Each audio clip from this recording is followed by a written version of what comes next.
All right, so guys, this problem is at a 1.4, and one of our classmates had a question, how do I do this problem here? And the student already started working on it, but I'm going to go ahead and finish it off.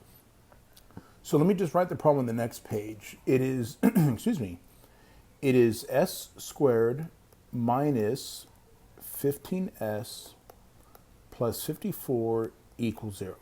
And if you noticed before from the slide before, the student had put the 1 there because that's the number that's really in front of that s squared, right?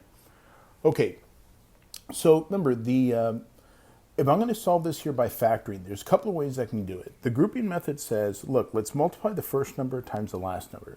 So I know 1 times 54 is going to give me 54. And I'm going to make a list of all the numbers that I know multiply to 54.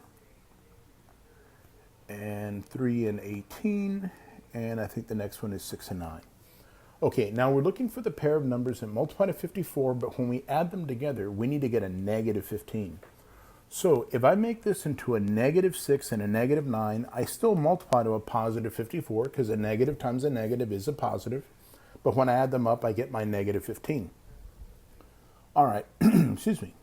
So now we're going to go ahead and go through the problem. S squared minus 6s minus 9s plus 54 equals 0. So now what I'm going to do, I'm going to box the first two, and I'm going to say, what can I take out of both of them? Well, they both have the letter s. We're left with an s minus 6. And then when I come to the second two, the first thing I notice is that this one here is negative. And if that one there is negative, whatever number I'm thinking about taking out, it's going to be the negative of the number, okay? So I'm going to take out a negative 9. That's going to leave me with a positive s. Now 54 divided by negative 9 is going to leave me with a minus 6 equals 0. Now, those pieces match up, so we have s minus 6 and s minus 9 equals 0. So when I set each part equal to 0, s minus 6 equals 0, and s minus 9 equals 0. When I move this 6 over, it becomes a positive 6, and when I move that 9 over, it's going to become a positive 9, okay? Now, this is the method of grouping. Grouping always works every single time.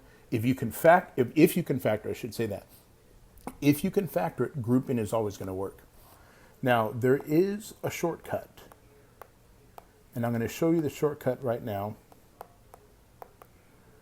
The shortcut says, if that number is a 1, and it only works when it's a 1, when you multiply the first number and the last number, you're going to get your 54, right? The numbers we used were minus 6 and minus 9. This only works when the number in front of the s squared is a 1. You can go straight to this step.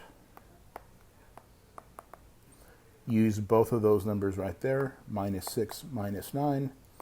Set them both equal to 0.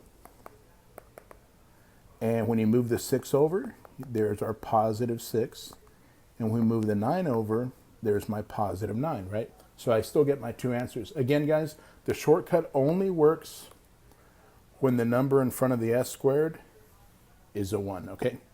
But, excuse me, that's how I do the problem, okay? If y'all got any questions, please let me know. I'm happy to help.